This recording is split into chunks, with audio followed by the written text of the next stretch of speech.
I am Morgan, 29 years old and still healing from wounds my family inflicted. As a forensic accountant, I escaped their toxicity, but maintained contact to keep the peace. Right after Grandpa Elias had his funeral while the elite of Baldwin Hills were still walking out our door, my mother pulled me into the study. Between fake tears and her designer morning dress, she leaned forward and smirked. "You know, Morgan, you are lucky we even let you stay in this house. But now it is time for you to leave." I looked at her, sipped my water, and smiled. That night, I logged into a private server, disabled their access to the family accounts, and checked the cameras at the Malibu beach house they knew nothing about. Where are you watching from? Let me know in the comments. Hit like and subscribe if you have ever had to stand up to family who underestimated your worth. Growing up in Baldwin Hills in Los Angeles meant privilege to any outsider looking in. But inside our sprawling, custom-built mansion, emotional coldness permeated every single corner. Our massive home was a fortress of expectations I could never quite meet. My childhood bedroom became my sanctuary and my prison. From elementary school through college, I maintained straight grades and joined honor societies, but it was never enough. My older sister, Sydney, was the golden child. As a former university beauty queen, she was paraded around our social circles as the ultimate prize and face of our family legacy. I was just the quiet disappointment who liked math. The only person who saw my true potential was Grandpa Elias. He was a self-made billionaire in the logistics industry. He built his empire from the ground up and knew how greedy his daughter Vivian had become. The scent of white lilies still hung heavy in the study. The catering staff was cleaning up the last champagne glasses from the funeral reception. I stood near the mahogany bookshelf when Vivian locked the doors behind us. Sydney stood next to her, adjusting a diamond tennis bracelet she had bought with Grandpa's credit card the day he passed away. Standing right behind Sydney was her husband, Connor. Connor was a white tech bro from Silicon Valley who played the white savior for our prominent black family. He acted like his presence elevated our status, even though his venture capital firm had never produced a successful product. "Listen to me carefully," Connor said, adjusting his tailored suit jacket. He looked down at me with a sickeningly sweet smile. "Sydney and I are moving into the main house permanently to manage the estate properly. My venture capital firm is expanding rapidly, and I need a dedicated workspace. Your old bedroom on the first floor is the only space with the correct lighting and square footage for my monitors. It is time for you to pack up and find an apartment. Maybe you can find something closer to your accounting job downtown." Sydney chimed in immediately, checking her reflection in the glass cabinet. "Connor is absolutely right, Morgan. You are almost 30 years old and still painfully single. It is embarrassing for the family image. You do not need to take up valuable space in this massive home when you are not building a family of your own. You are holding us back from maximizing this property." My mother Vivian crossed her arms and nodded in fierce agreement. "Sydney and Connor represent the bright future of this family name. You have always been selfish, Morgan. You always take and take. Just like when you refused to hand over your scholarship money to your sister when she needed to go on her European tour. I want your bags packed within the hour. You are leaving this house tonight, and I do not want to hear a single word of complaining." They all stared at me, waiting for the familiar tears. They expected me to beg for their love, to plead for a place in the home where I grew up, to apologize for simply existing. That is what the old Morgan would have done. But the old Morgan died the same day Grandpa Elias did. I did not shed a tear. I did not raise my voice. I simply nodded once, turned around, and walked straight out of the study. I went into my bedroom and pulled out a single black suitcase. I did not pack the expensive dresses Vivian had bought me for family photo operations. I did not take the jewelry or the shoes. I only packed my laptop, my forensic accounting files, and a small wooden box Grandpa Elias had secretly given me a month before his heart failed. It contained the encryption keys to a blind trust no one else in the world knew about.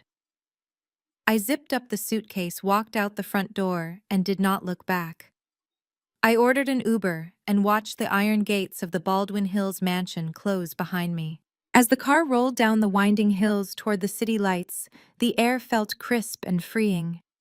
I leaned my head against the cool glass of the window, finally breathing a sigh of relief. But the quiet moment did not last long.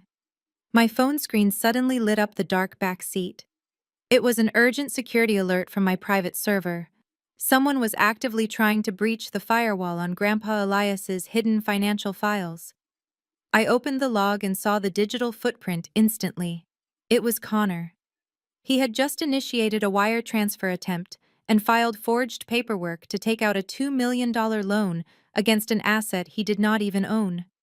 I smiled to myself as the car merged onto the highway, heading toward the coast. Connor thought he had just kicked me out of my own home, but he had no idea he had just walked right into a federal trap. The tires of the Uber hummed against the asphalt as we merged onto the Pacific Coast Highway. The dark ocean stretched out to my left, illuminated only by the scattered moonlight reflecting off the crashing waves. I rolled down the window just an inch, letting the cold, salty air clear the lingering scent of funeral lilies from my senses. My phone was still glowing with the security alert from my private server. I did not panic. Instead, I opened my contacts and dialed Julian, my senior partner at the forensic accounting firm. He picked up on the second ring, his voice sharp and wide awake, despite the late hour. I told him Connor had just taken the bait.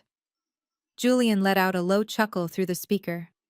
He asked if Connor was actually arrogant enough to try and bypass the firewall we set up last month. I confirmed he was. Julian and I had spent the last 2 years helping Grandpa Elias restructure his entire financial empire into a fortified blind trust. Grandpa was a brilliant man. The moment Sydney brought Connor home to Baldwin Hills, claiming he was some hotshot venture capitalist from Silicon Valley, Grandpa saw right through the cheap suit and the buzzwords. He knew Connor was a parasite looking for a wealthy black family to latch onto. So Grandpa quietly transferred his liquid assets and his most prized real estate into a trust that left no paper trail for a vulture like Connor to follow. Julian typed rapidly on his keyboard on the other end of the line. He told me he was seeing the same ping on his end. He said Connor was submitting loan applications to a private offshore lender. I asked how much he was asking for. Julian paused and said $2 million. My grip on the phone tightened. I asked Julian what Connor was using as collateral, because we both knew Connor did not have 2 million cents to his name. Julian said Connor was uploading property deeds, but the files were encrypted so he could not see exactly which property yet. I told Julian I was almost at the primary server location and would decrypt the files myself. We hung up and I leaned back against the leather seat. The Uber driver pulled over on a desolate stretch of the highway in Malibu. There were no streetlights here, just the rugged cliffside dropping off into the Pacific Ocean. I thanked the driver, tipped him well, and waited until his taillights disappeared around the bend before I moved. I walked toward what looked like a solid wall of natural rock covered in creeping ivy. I reached behind a specific patch of greenery and placed my thumb against a hidden biometric scanner. A soft green light scanned my print, and a heavy disguised steel door clicked open with a quiet hiss.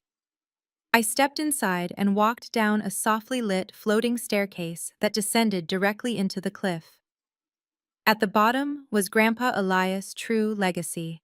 It was a breathtaking multi-level house made almost entirely of reinforced glass and steel, built right into the side of the mountain overlooking the private beach below. He had spent 10 years building this escape far away from the suffocating social climbing of my mother and the endless drama of my sister. This was our sanctuary. It was where he taught me how to read balance sheets and where we spent hours watching the tide come in. And now it was my command center. I walked past the minimalist leather furniture and went straight to the sleek wooden desk facing the ocean window. I opened my black suitcase, pulled out my laptop, and connected a hardwire cable directly into the hidden port under the desk. The master server hummed to life. Multiple screens flickered on, illuminating the dark room with lines of complex financial data. I cracked my knuckles and went to work. Being a forensic accountant meant I knew exactly how to follow the money, even when people tried to bury it under layers of shell companies. It only took me 7 minutes to bypass the encryption on the files Connor had uploaded to the offshore lender. When the documents finally opened on my screen, a cold smile spread across my face. Connor had actually done it. He had submitted a massive loan application for $2 million, and to secure the money, he had uploaded the deed to the Baldwin Hills mansion. But there was a massive problem for him. The deed he uploaded was a complete forgery. I pulled up the signature page and zoomed in. He had forged my mother's signature perfectly. He was using Vivian Home, the very house they just kicked me out of, as collateral to fund his failing startup. He was so desperate to maintain his wealthy tech bro facade that he was willing to make my family homeless to get a quick cash injection. And my mother and sister were too blinded by his white privilege and smooth talking to ever double-check the family accounts.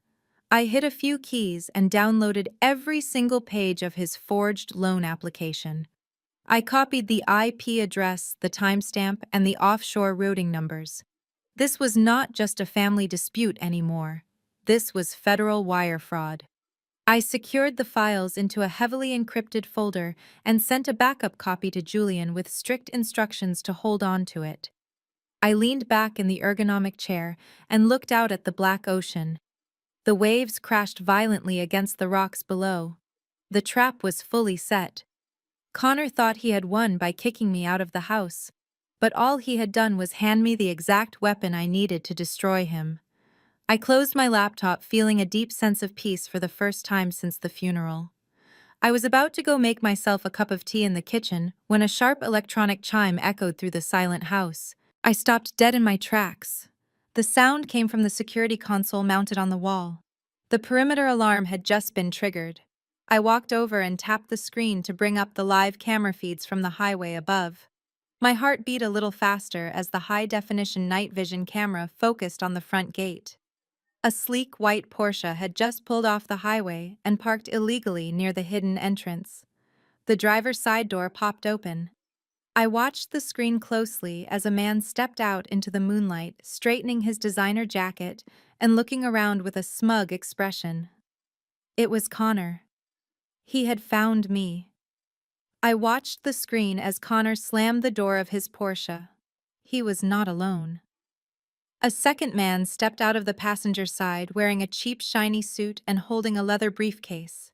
He looked exactly like the kind of shady strip mall lawyer Connor would hire to do his dirty work. They walked up to the heavy steel gate that blocked the driveway. Connor began violently shaking the iron bars and yelling my name into the night air. He knew I was in there. I took a deep breath and smoothed down my shirt. I could not let him know about the underground server room or the biometric locks. I had to play the part of the helpless younger sister he expected me to be. I walked away from the monitors and climbed the floating staircase back up to the surface. The cool ocean breeze hit my face as I stepped out onto the gravel driveway and walked toward the iron gates. When Connor saw me approach through the bars, a sickeningly triumphant smile spread across his face. "Well, well, well," he sneered, leaning against the cold metal. "Look who decided to hide out in a multi-million-dollar beach house. You really thought you could pull a fast one on the family, did you not, Morgan?" I stood a few feet back from the gate, keeping my face perfectly blank. I asked him what he wanted and how he even found this place.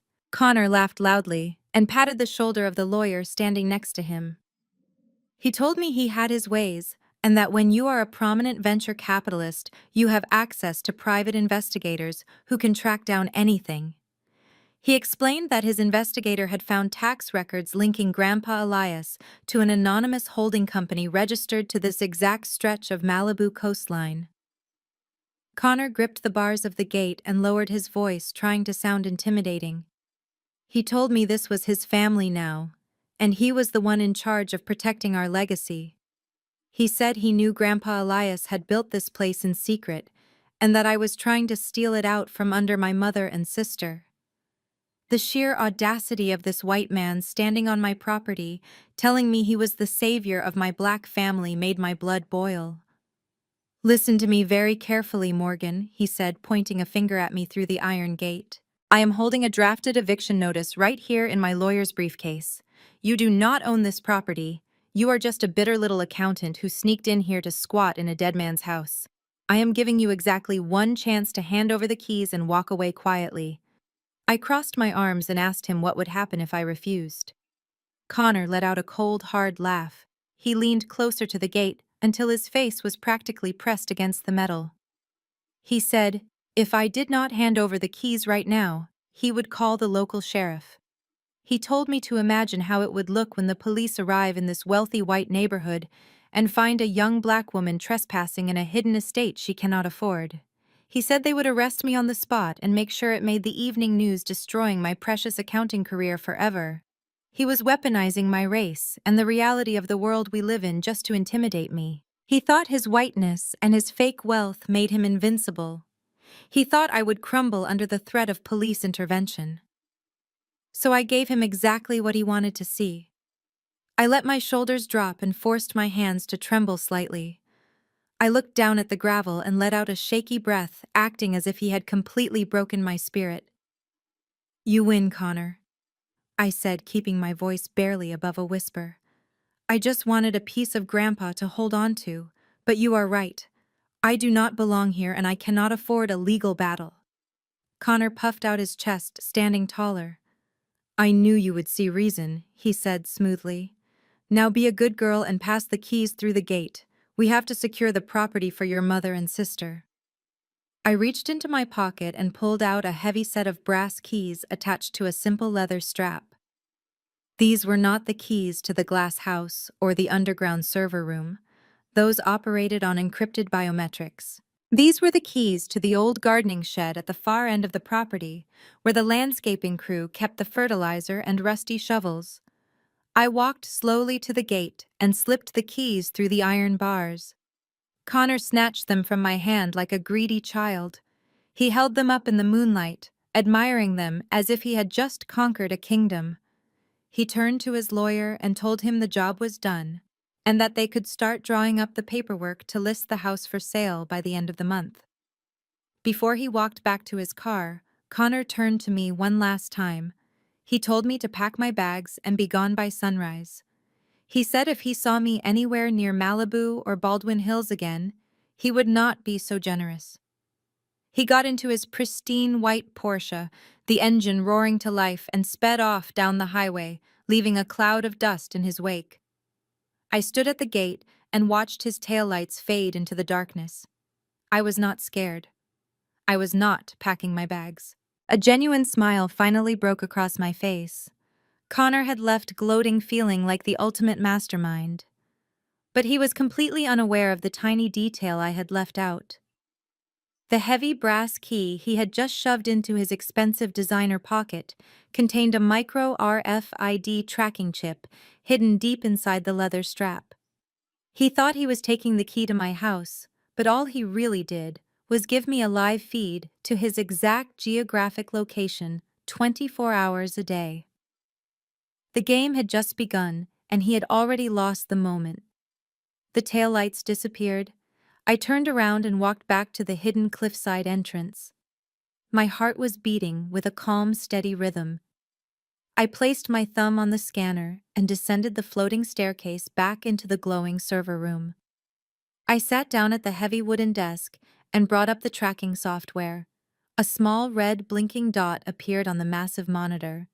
The RFID chip inside the brass key was broadcasting Connor's exact location. I watched the dot move rapidly down the Pacific Coast Highway, heading back toward the city.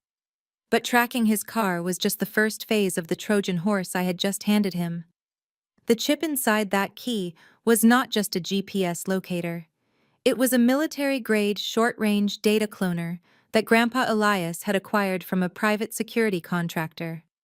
Connor always kept his expensive smartphone and his work laptop in his leather briefcase, right next to where he had just pocketed my key.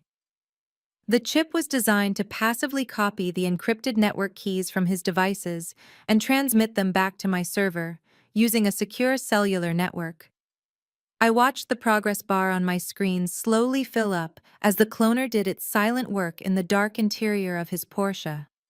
20 minutes later, the download was fully complete. I now had absolute backdoor access to the internal network of his venture capital firm. I cracked my knuckles and opened the main financial ledger for his company. He called it Apex Horizon Ventures. Sydney always bragged at dinner parties about how Connor was funding the next generation of tech startups and revolutionizing the medical device industry. I started pulling the bank statements and running the transaction histories through my forensic analysis software. There were no boring numbers here, just a glaring red trail of absolute unmitigated fraud. I opened the incoming wire transfers first. Connor had raised over $12 million in the last 18 months alone. I expected to see deposits from wealthy Silicon Valley tech bros or corporate investment funds. Instead, my stomach dropped as the names of the individual investors populated on the screen. Mr. Henry Rollins, a retired surgeon who sat on the board of my mother's charity foundation. Mrs. Carmen Robinson, the elderly choir director at the Baldwin Hills Community Church. Dr. Lawrence Terry, my grandpa's oldest friend and a retired dentist who had known me since I was a little girl. Every single name on the investor list was a wealthy black senior citizen from my mother's elite social circle. Connor was not raising capital in Silicon Valley. He was using his marriage to Sydney to systematically infiltrate the old money black community of Los Angeles. He used my mother's flawless reputation and my grandpa's legacy to gain the blind trust of her vulnerable aging friends. He knew they would never question a white financial genius who had married into the most prominent family in the neighborhood. I dug deeper into the outgoing ledgers to see where he was investing their hard-earned retirement funds. I looked for tech startups or commercial real estate development projects. There was absolutely nothing. Not a single legitimate investment had been made in the history of the company.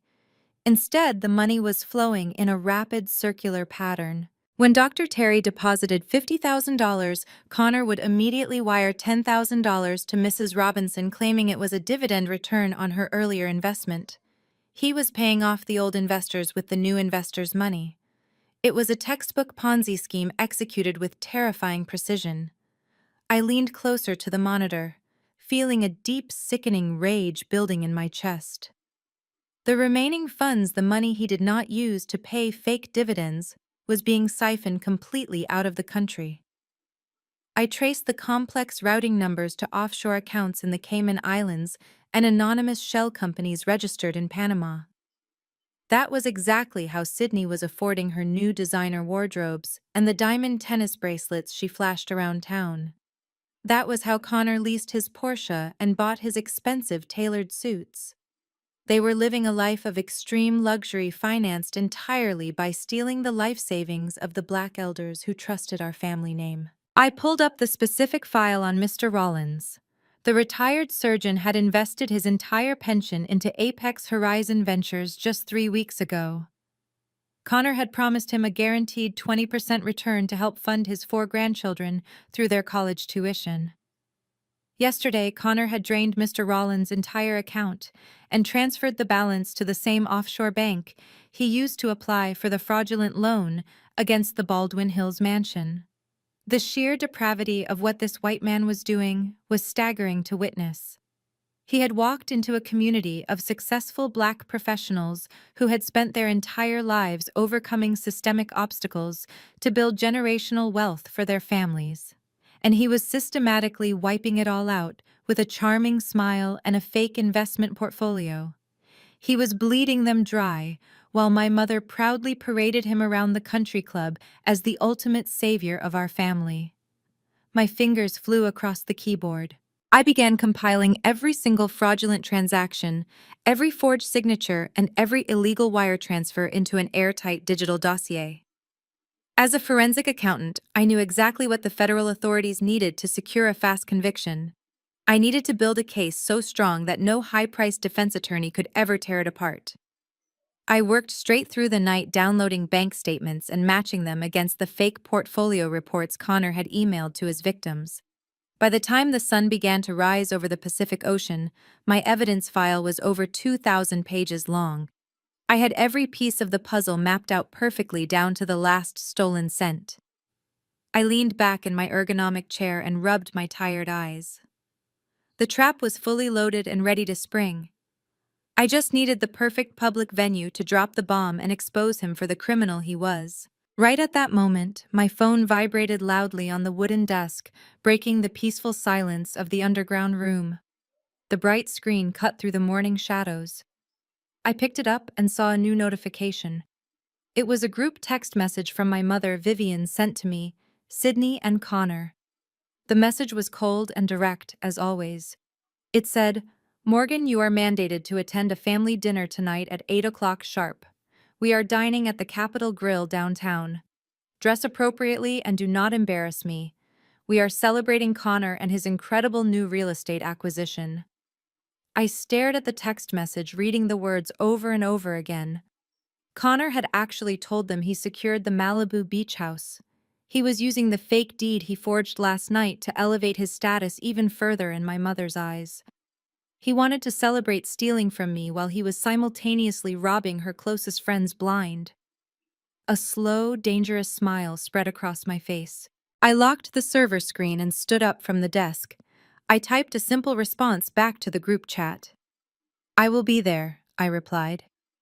I tossed the phone onto the desk and walked over to the closet. It was time to get dressed for dinner. I pulled a simple black silk dress from the closet. It was understated, elegant, and completely devoid of the flashy designer logos my mother and sister worshipped. I drove back into the city feeling a strange sense of anticipation. The Capitol Grill was packed with the downtown business elite when I arrived at exactly 8 o'clock. The maitre d' led me to a semi-private dining alcove in the back of the restaurant. My family was already there holding court and drinking expensive champagne. Vivian was wearing a sequined blazer that caught the dim restaurant lighting. Sydney was draped in silk and wearing the diamond tennis bracelet she bought with Grandpa's money. And Connor was sitting at the head of the table looking like the arrogant king of a stolen castle. I pulled out my own chair and sat down across from him. Nobody offered me a glass of champagne. Sydney looked me up and down with a sneer wrinkling her perfectly contoured nose. She asked if I had come straight from a funeral or if I just enjoyed looking like a depressed librarian. She told me I should have used some of the money I saved by living rent-free in Grandpa's house to buy a decent outfit. She said it was embarrassing to be seen with a number cruncher who did not even know how to dress for a high-end dinner. I placed my napkin on my lap and looked at her calmly. I told her I preferred clothes I could actually afford to pay for myself. Sydney rolled her eyes and took a sip of her drink, totally missing the underlying threat in my words. My mother, Vivian, slammed her glass down on the table to get our attention. She told us to stop bickering and remember why we were there. She beamed at Connor with a level of pride she had never once shown me. Vivian raised her glass and announced we were celebrating a monumental day for the family legacy.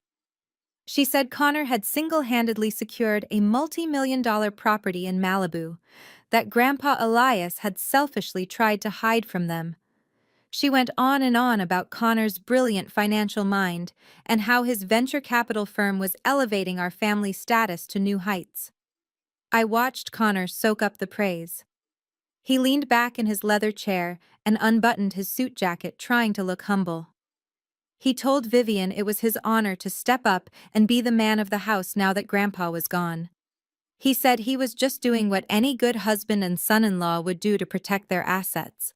The sheer hypocrisy made my skin crawl, but I kept my expression perfectly neutral. Connor reached into the inner pocket of his jacket and pulled out a folded document. He slid it across the white tablecloth, stopping right in front of my empty dinner plate. He pulled a gold pen from his shirt pocket and laid it on top of the paper. I asked him what this was. Connor gave me a condescending smile. He said it was a standard quitclaim deed. He explained that his lawyers were finalizing the transfer of the Malibu property into his venture capital portfolio so he could develop the land into luxury condos. But because Grandpa Elias had weirdly left a few utility bills in my name, he needed me to legally sign away any potential squatter rights or inheritance claims. Sydney chimed in, saying it was just a formality. She told me to stop being difficult and just sign the paper so we could order the steaks. She said Connor was generously offering to give me $5,000 out of his own pocket as a relocation fee just for signing. Connor tapped the gold pen against the table. He told me 5 grand was more than enough to cover a security deposit on a cheap apartment downtown. He said I should be thanking him for not pressing charges for trespassing last night. He ordered me to sign on the dotted line so we could celebrate his new development project in peace. I did not reach for the pen. Instead, I picked up the quitclaim deed and began to read it. I read every single line of the dense legal jargon with the trained eye of a forensic accountant. My mother sighed loudly, crossing her arms and complaining about how long I always took to process simple instructions. Connor chuckled and told Vivian to give me a minute because legal documents were probably too complicated for a simple bookkeeper to understand. I reached the second page of the document, and a genuine bright smile spread across my face. I gently placed the paperwork back on the table and pushed the gold pen away. I looked directly into Connor's smug blue eyes. I told him I would not be signing the document. Connor slammed his hand on the table, his face turning red. He demanded to know what my problem was and threatened to have his lawyers drag me through court for years. I kept my voice low and steady. I told him his lawyers were either completely incompetent or actively trying to get him arrested. I pointed to the property description on the second page. I explained that a quitclaim deed only transfers the ownership interest of the person signing it. But in order to draft this specific document, his lawyers had to list the actual registered owner of the Malibu estate. I tapped my finger on the printed text. I asked Connor if he had actually read the deed before bringing it to dinner. I told him the property was not owned by Grandpa Elias as an individual. It was owned by a corporate entity called the Elias Coastal Trust. And according to California state law, you cannot force an individual to sign a personal quitclaim deed for a property owned by a corporate trust. But that was not even the best part. I leaned across the table and lowered my voice so only the four of us could hear. I told Connor that because he had officially submitted this paperwork to a notary, he had just legally documented his attempt to seize assets from a corporate entity he had no authorization to access. I smiled sweetly and told him his quitclaim deed was not just completely invalid, it was a written confession of attempted corporate fraud. The silence at the table was deafening after I spoke those words. Connor stared at the piece of paper as if it had just caught fire. The smug confidence that had radiated from him all night completely evaporated, leaving behind a pale mask of sheer panic. He looked at me and then looked frantically around the restaurant to see if anyone had overheard my little legal analysis. His hands began to shake slightly as he reached out to snatch the quitclaim deed back from my side of the table. He crumpled the document into a tight ball and shoved it deep into his suit pocket. He slammed his fist on the table, causing the crystal wine glasses to rattle and spill expensive champagne onto the white tablecloth. He told me I was crazy, and that I had no idea what I was talking about. He raised his voice, drawing the attention of the surrounding tables where other wealthy patrons were dining. He said I was just a bitter, jealous little girl making up lies because I could not stand to see my sister married to a successful man. He told me my grandpa was an old fool for leaving a corporate trust to a glorified calculator like me, and that his elite legal team would bury me in so much litigation I would never see the light of day. I just sat there sipping my water, watching him unravel in real time. The more he yelled, the more I saw the frightened little boy hiding behind the expensive tailored suit and the venture capitalist buzzwords. His entire facade was cracking under the pressure of a single undeniable truth. Sydney looked back and forth between us, her face flushed with intense embarrassment. She reached out and put her manicured hand on Connor's arm, telling him to lower his voice and that people were staring at them. But Connor yanked his arm away with such force that it startled her. He told her to shut up and let him handle it. It was the first time I had ever seen him drop his perfect gentleman act in front of her. Sydney recoiled in shock, her eyes wide as she realized the man she married was entirely capable of treating her just as poorly as he treated me. That was when my mother decided to intervene to protect her golden child and her perfect son-in-law. Vivian pushed her chair back and stood up, her sequined blazer catching the ambient light of the restaurant chandeliers. She was a master of manipulation, and she knew exactly how to play the victim to an audience of her peers.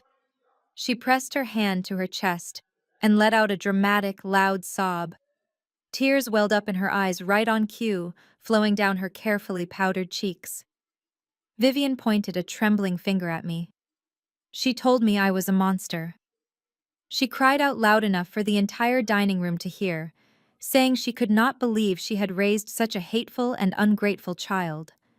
She said I had spent my entire life trying to sabotage my sister because I was secretly envious of her beauty and her charm.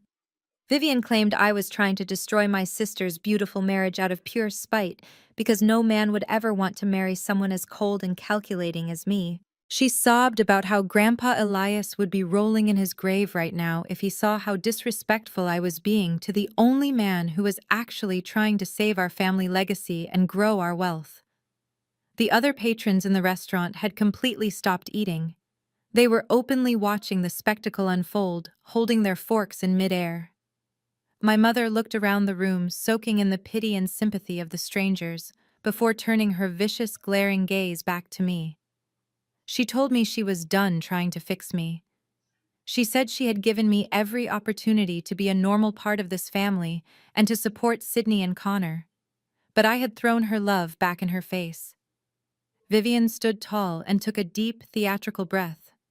She declared loudly that as of this exact moment, I was no longer her daughter. She formally disowned me right there in the middle of the Capitol grill. She told me I was dead to her and that I was never to contact her or Sydney or Connor ever again. She ordered me to get out of her sight before she called the police to have me escorted off the premises like a common trespasser.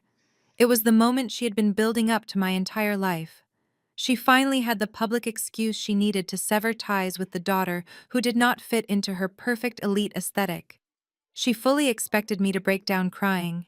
She expected me to beg for forgiveness in front of the entire restaurant just to save face and crawl back into her good graces. But I felt nothing but profound, immense relief. The heavy, invisible chains of family obligation that had dragged me down for 29 long years suddenly snapped. I looked at my mother and saw a complete stranger. I saw a woman so blinded by her own vanity and desperation for status that she was actively defending the man who was currently stealing her entire life savings and destroying the community she claimed to love. I slowly stood up from the table and smoothed out the fabric of my black silk dress. I picked up my purse and looked Vivian directly in the eye with zero emotion. I told her I accepted her terms without hesitation. I said I would honor her request and never contact her again. I added that I sincerely hoped she remembered this exact conversation when the ugly truth about her perfect son-in-law finally came to light. Vivian scoffed loudly and turned her back to me, pulling a crying Sydney into a comforting hug while Connor practically hyperventilated in his chair. I turned to leave, but I paused right behind Connor's seat. I leaned down slowly until my lips were just an inch away from his ear. The smell of his expensive designer cologne mixed with the sour, metallic stench of his nervous sweat. I kept my voice incredibly soft, a cold whisper meant only for him to hear. I told him he should probably cancel his luxury condo development plans for Malibu. I told him the Securities and Exchange Commission had been making some very interesting inquiries this afternoon regarding his latest offshore wire transfers. I mentioned the specific name of the Cayman Islands bank he had routed Mr. Rollins' retirement pension fund through just yesterday morning. I asked him if he thought his shady strip mall lawyer would be able to handle federal prosecutors when they inevitably came knocking on his door for operating a multi-million-dollar Ponzi scheme. I pulled back and looked at his face. All the color drained from his skin, instantly leaving him looking like a sick ghost. His jaw went completely slack, and his eyes widened in absolute, unadulterated terror as he realized the magnitude of what was happening. He realized I knew everything.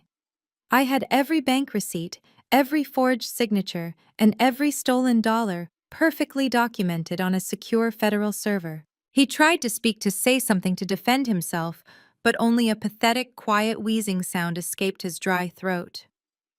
I gave him one last polite, genuine smile and turned on my heel.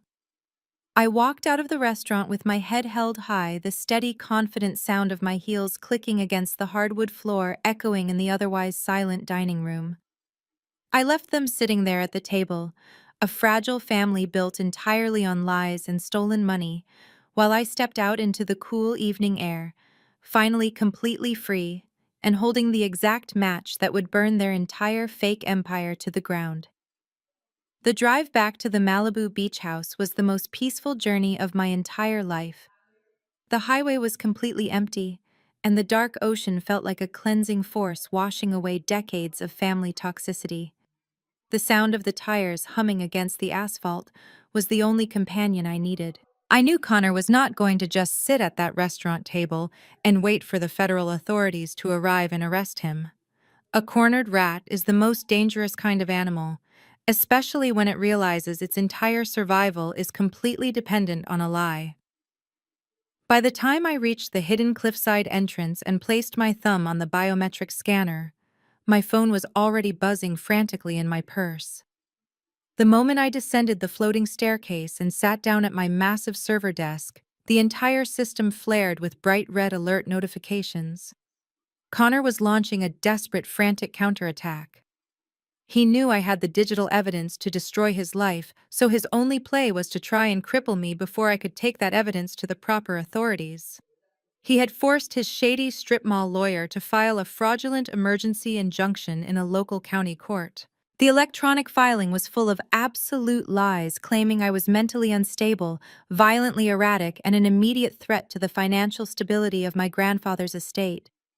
He actually used a forged digital signature from a retired judge to send a total freeze order directly to my primary banking institutions. His goal was simple and completely ruthless. He wanted to freeze every single dollar attached to my name so I could not hire legal counsel or access the basic funds necessary to defend myself in a court of law. He honestly thought if he starved me out financially, I would be forced to crawl back to him and hand over the Malibu property in exchange for access to my own checking account. It was a classic financial abuser tactic designed to break a victim's will to fight back against their oppressor. But Connor completely forgot who he was dealing with in his blind panic. I am a senior forensic accountant who manages billion-dollar blind trusts for a living.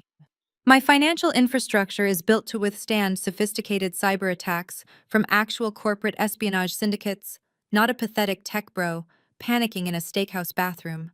I did not even flinch at his pathetic attempt to ruin me. I simply opened a secure encrypted communication channel to my personal wealth manager at the federal bank. I routed a priority message attaching the raw metadata from Connor's laptop that proved the court order was digitally altered on his exact IP address, just 20 minutes after I walked out of the Capitol Grill. The bank automated security system immediately flagged his lawyer's request as a severe federal offense and locked down my accounts behind secondary biometric firewalls that Connor could never even hope to bypass. His pathetic attempt to ruin me failed before the county server even registered his ridiculous request. With his little attack easily neutralized, I turned my full attention back to the massive crater he had dug for himself. I needed to make absolutely sure the trap was entirely inescapable before I handed the files over to the Securities and Exchange Commission. I went back into the internal network of his fake venture capital firm to review the specific files he submitted for that $2 million offshore loan. Earlier, I had briefly seen the forged signature of my mother on the Baldwin Hills deed, but now I needed to document the exact mechanism of the fraud for the federal prosecutors. I pulled the digital notary stamp attached to the loan file and traced its origin. Connor had not just traced my mother's signature onto a blank piece of paper. He had actually bribed a disgraced public notary to illegally backdate the property transfer documents to make it look like Vivian had willingly surrendered her home. He legally transferred the ownership of my mother's beloved Baldwin Hills mansion into a dummy shell company controlled entirely by his Ponzi scheme. The offshore lender had already approved the fraudulent transaction. The $2 million was currently sitting in a holding account in the Cayman Islands, ready to be dispersed to his angry elderly investors to keep them quiet for just another month. But the offshore lender had placed a massive predatory lien on the Baldwin Hills property in exchange for the fast cash. If Connor missed even a single monthly payment, those dangerous offshore thugs would have the legal right to seize the mansion and throw my mother out into the street. He had literally gambled away her entire life out of pure, unadulterated greed. My mother had absolutely no idea she was technically completely destitute. She thought she was the undisputed queen of the local elite, while her paper crown had already been stolen right off her head. I leaned back in my ergonomic leather chair, wondering exactly how long it would take for her grand illusion to violently shatter into a million pieces. Right at that exact moment, my phone vibrated gently on the polished wooden desk. It was a notification from Instagram. My mother, Vivian, had just posted a brand new video to her main feed. I clicked play and watched the screen in absolute sheer disbelief. My mother was standing in the grand marble foyer of the Baldwin Hills mansion, holding a crystal glass of expensive imported champagne. Sydney was standing right beside her, wearing a fresh designer dress, paid for by stolen retirement funds, trying her best to look perfectly wealthy and unbothered by the total humiliation they had just suffered at the restaurant. My mother was smiling widely at the camera, announcing to her thousands of eager followers that they were throwing a massive farewell open house party this upcoming weekend. She boasted loudly that Connor was in the final stages of selling their historic family estate for a record-breaking $8 million.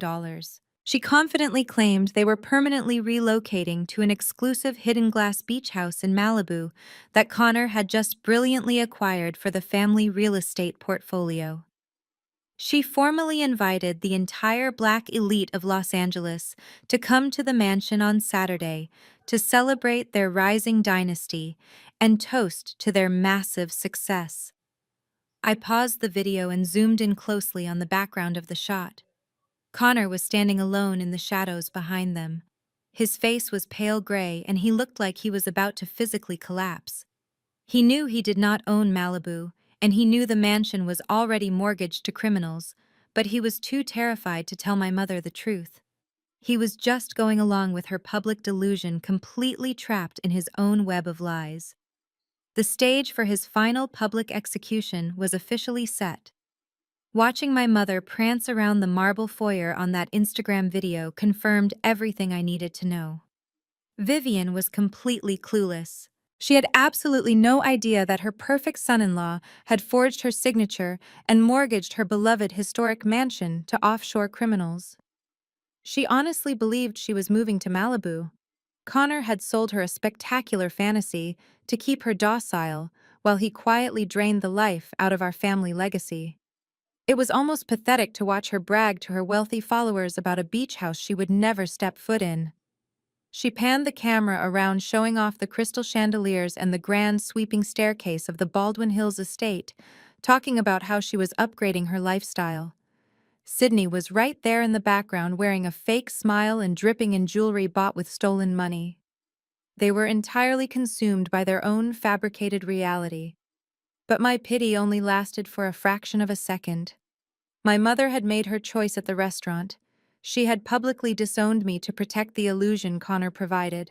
Now she was going to have to live with the devastating reality of her own blind vanity. I turned away from the phone and brought the main server screens back to life.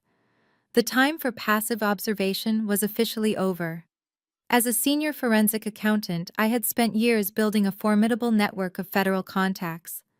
I did not need to submit an anonymous tip through a public portal and wait for months for a low-level clerk to review it. I had direct lines to the people who could freeze a multi-million-dollar Ponzi scheme before the perpetrators even had time to pack a single suitcase.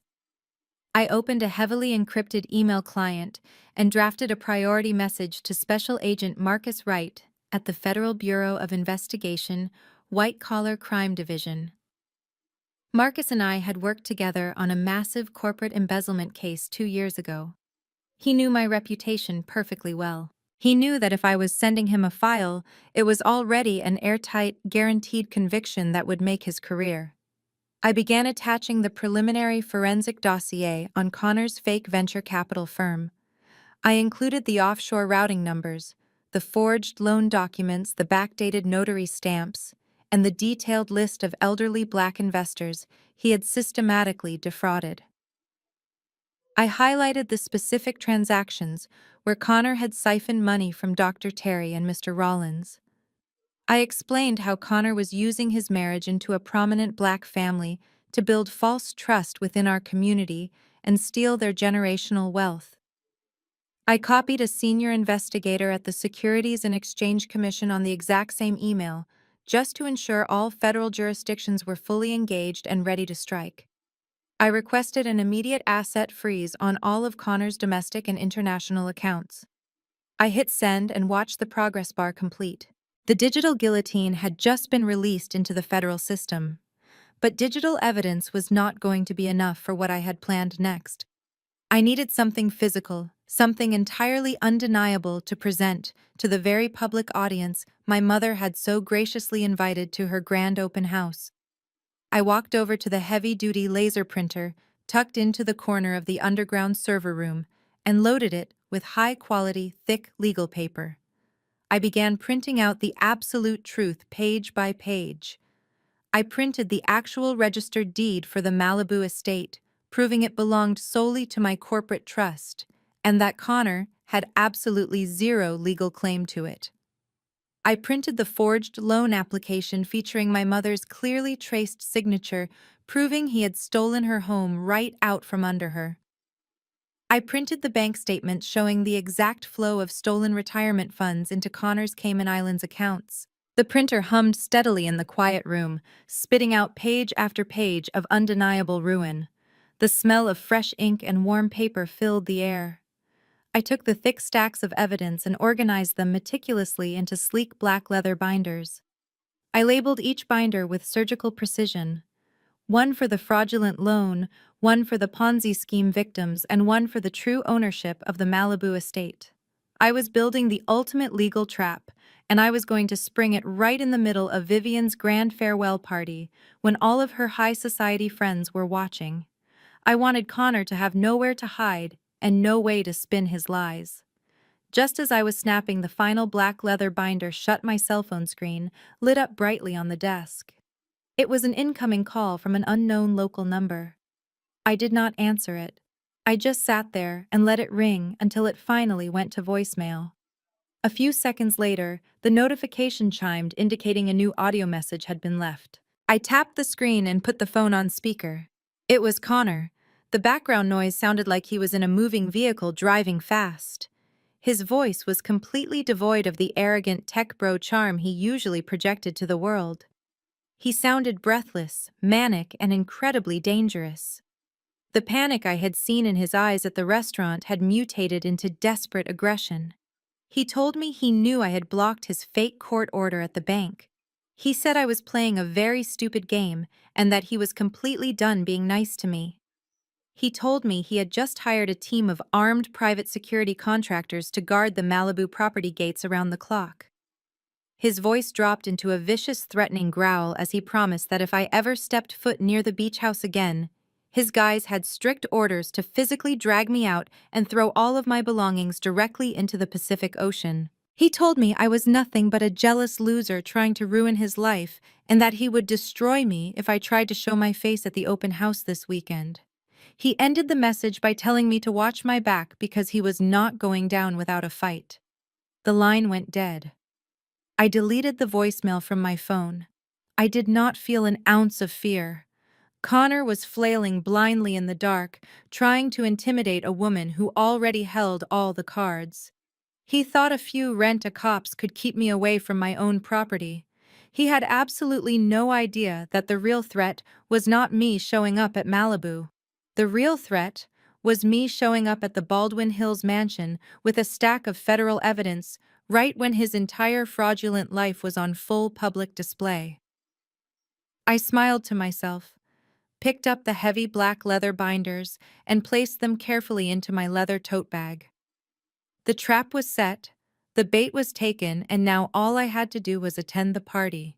The weekend arrived quickly, carrying with it the warm golden sunlight that Los Angeles was so famous for. I spent Saturday morning finalizing the last details of my trap, ensuring every digital file was secure and every physical document in my leather binders was organized perfectly. I chose my outfit with extreme care. I did not want to look like the bitter outcast sister returning to beg for scraps. I wanted to look exactly like the high-powered corporate executive I was. I wore a sharply tailored stark white pantsuit with emerald green silk lining. It was elegant, powerful, and completely unbothered. I pulled my hair back into a sleek, tight bun and put on a pair of classic gold hoop earrings. I looked in the mirror one last time, taking a deep, steadying breath.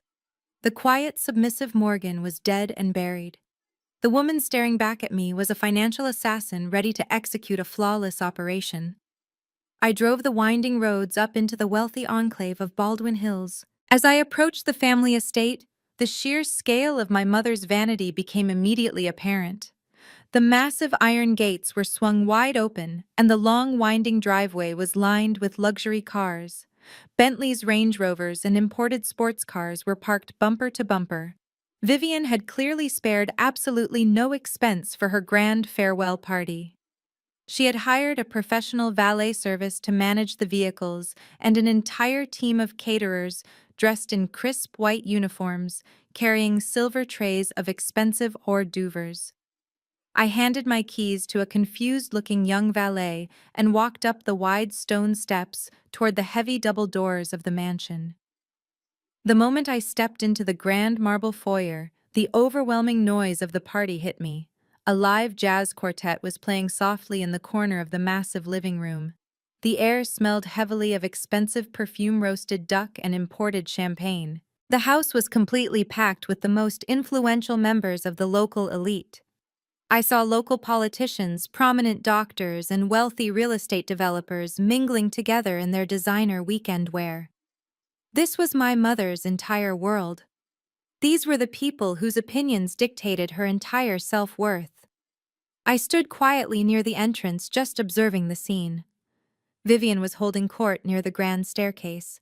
She was wearing a flowing silk gown that swept across the marble floor as she walked. She had a crystal glass of champagne in one hand, and she was laughing loudly at a joke someone had just told. Right next to her was Connor. He was wearing a light gray tailored suit, looking every bit the successful young Silicon Valley titan he pretended to be. He had his arm draped casually over Sydney's shoulder. Sydney was practically glowing, wearing a massive diamond necklace that caught the light of the crystal chandeliers above. They looked like the perfect, flawless American family, standing there accepting the congratulations and praise of their wealthy peers. I watched as Vivian practically shoved Connor toward a group of older gentlemen, including Dr. Terry and Mr. Rollins. She loudly introduced him as the brilliant financial mastermind who was single-handedly elevating the family empire. She boasted about the fake Malibu estate sale and how Connor was negotiating record-breaking development deals on the coast. The older men nodded approvingly, shaking his hand and completely unaware that the man they were congratulating had just systematically stolen their entire retirement savings. The absolute sickness of the display made my stomach churn. Connor was smiling and nodding, playing the humble genius, while he secretly knew he was entirely bankrupt and facing federal prison. I adjusted the heavy strap of my leather tote bag on my shoulder and began to slowly walk deeper into the party. I did not try to hide or blend in. The stark white of my tailored suit stood out sharply against the sea of dark cocktail dresses and casual resort wear. A few people turned to look at me, their conversations pausing briefly as they recognized the estranged younger sister they had not seen since Grandpa Elias' funeral. I offered polite, tight smiles to the people I recognized, but I did not stop to make small talk. My eyes were locked directly on the center of the room. It did not take long for someone to notice the disruption in the perfect aesthetic Vivian had carefully curated. Sydney was the first to spot me. She was in the middle of showing off her new diamond tennis bracelet to a group of younger socialites when her eyes suddenly darted past them and landed on me. The fake bright smile completely vanished from her face, instantly replaced by a look of sheer panicked fury. She practically dropped her champagne glass on a passing waiter's tray and began to storm across the crowded living room directly toward me. As she aggressively pushed her way through the crowd of wealthy guests, I noticed her frantically waving her hand in a sharp downward motion toward the back doors. She was signaling the private security team Connor had hired. Three large men wearing tight black suits and earpieces immediately detached themselves from the walls and began moving quickly through the party, converging on my exact location. The trap was about to spring, and the entire room was completely unaware of the massive explosion that was coming. The three massive security guards were only a few feet away from me when my mother suddenly realized what was happening. Vivian had been laughing with the local mayor near the staircase, but her sharp eyes caught the aggressive movement of the men in black suits. She knew that having her own daughter physically dragged out of her farewell party by armed guards would be the ultimate social scandal. It would completely ruin the flawless, elegant aesthetic she had spent months meticulously building. She excused herself from the mayor with a fake, practiced smile and moved across the marble floor with terrifying speed. She intercepted the guards just seconds before they could put their heavy hands on my shoulders. Vivian snapped her fingers, pointing sharply at the floor, and the three men immediately backed away, blending back into the shadows of the hallway. She grabbed my arm, her perfectly manicured nails digging painfully into the fabric of my white silk suit. She did not say a single word to me in front of her wealthy guests. She just pulled me roughly toward the secluded mahogany library near the back of the mansion and slammed the heavy double doors shut behind us. The library was dark and quiet, completely cutting off the sound of the jazz band and the clinking champagne glasses in the main living room. My mother let go of my arm and spun around to face me. The polite, loving mask she wore for the public completely melted off, leaving behind a cold, ruthless desperation. She was breathing heavily, and a thin layer of sweat was ruining her expensive powder makeup. She glared at me as if I was a disgusting disease that had just infected her perfect home. She asked me what I was doing here. She told me she had explicitly disowned me at the restaurant and that I had absolutely no right to show my face at her private celebration. I stood perfectly still, adjusting the heavy leather tote bag on my shoulder. I looked at her calmly and told her I came to save her life. Vivian let out a sharp, cruel laugh that echoed off the tall wooden bookshelves. She told me I was completely delusional. She said I was nothing but a bitter, jealous failure who could not stand to see her older sister living a perfect, wealthy life. She crossed her arms and paced across the expensive Persian rug. She told me Connor was an absolute genius, and that he was currently in the billiard room finalizing an $8 million sale of this very house to his elite Silicon Valley investors. She said they were moving to the Malibu beach house by the end of the month, and there was absolutely nothing I could do to stop their rising dynasty. I watched her pace back and forth, completely trapped in the beautiful lie Connor had constructed for her. I felt a brief, fleeting moment of sadness for the mother I never really had. But then Vivian stopped pacing and reached into her sparkling designer clutch. She pulled out a crisp piece of paper and a gold pen. She walked over to the heavy wooden desk in the center of the library and quickly scribbled something down. She marched back over to me and shoved the piece of paper aggressively against my chest. I looked down at it. It was a personal check written out to my name from her private account. The amount was for exactly $10,000. Vivian lowered her voice to a harsh, demanding whisper. She told me to take the money and disappear forever. She said $10,000 was more than enough for a pathetic number cruncher like me to start a new life somewhere far away from Los Angeles. She ordered me to walk out the back door, take my cheap car, and never contact this family again. She told me not to ruin my sister's perfect life just because I was incapable of finding a husband of my own. She looked me directly in the eyes and said she was paying me to stop existing in her world. I stared at the check in my hand. $10,000. That was the exact monetary value my mother placed on my complete absence. She was willing to pay 10 grand to protect the fragile ego of a white tech bro who had secretly forged her signature and mortgaged this very house to offshore criminals. She was trying to bribe me to stay quiet while Connor actively destroyed the generational wealth of the black community she claimed to love so much. The sheer, absolute irony of the situation was almost suffocating. Connor did not have $8 million. Connor did not have wealthy investors waiting in the billiard room. Connor was completely bankrupt, terrified, and actively waiting for the Federal Bureau of Investigation to kick the front doors down. He had lied to her about every single thing in his life, and she was using her last remaining pennies to protect him from me. I did not yell at my mother. I did not cry or beg for her to love me the way I used to when I was a lonely little girl. I simply looked down at the piece of paper in my hands. I grasped the edges of the check and slowly, deliberately ripped it straight down the middle. Vivian's eyes widened in absolute shock. I placed the torn halves together and ripped them again and again until the $10,000 bribe was nothing but tiny, worthless shreds of paper. I opened my hand and let the pieces flutter to the beautiful Persian rug like dirty snow. I looked back up at my mother. Her mouth was hanging open, completely speechless. She had always controlled everyone around her with money and social pressure. She had absolutely no idea how to handle a woman who could not be bought. I did not say a single word to her.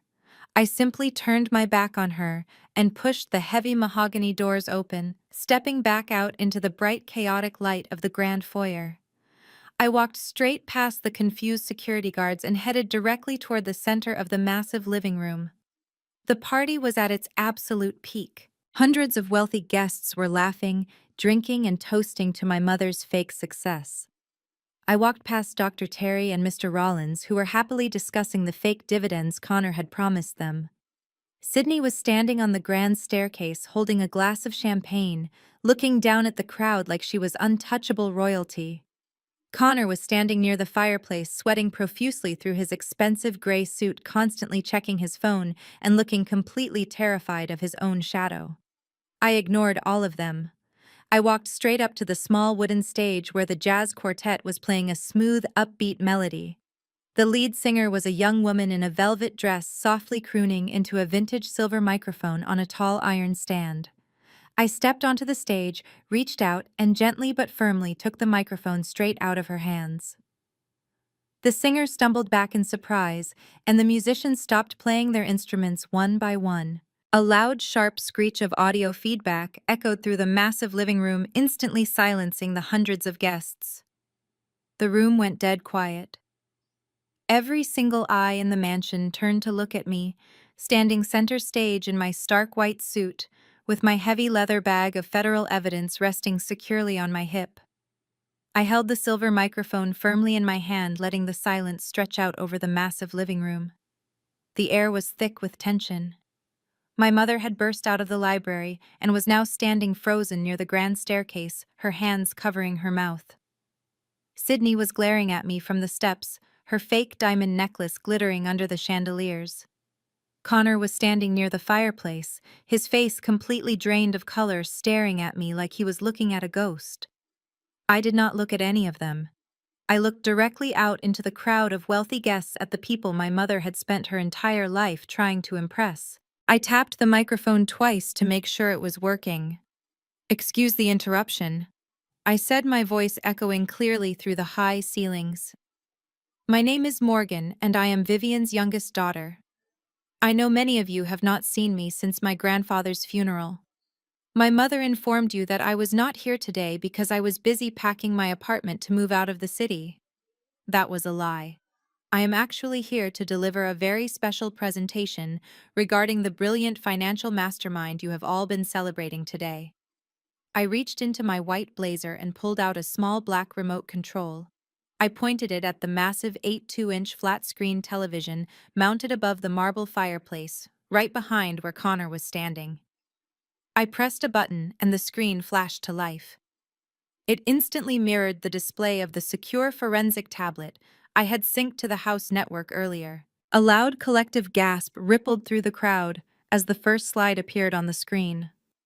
It was not a photo of a new real estate development or a promising medical startup. It was a highly detailed forensic financial ledger. The logo for Connor's venture capital firm Apex Horizon Ventures was displayed prominently at the top. I looked down at Dr. Terry, who was standing in the front row.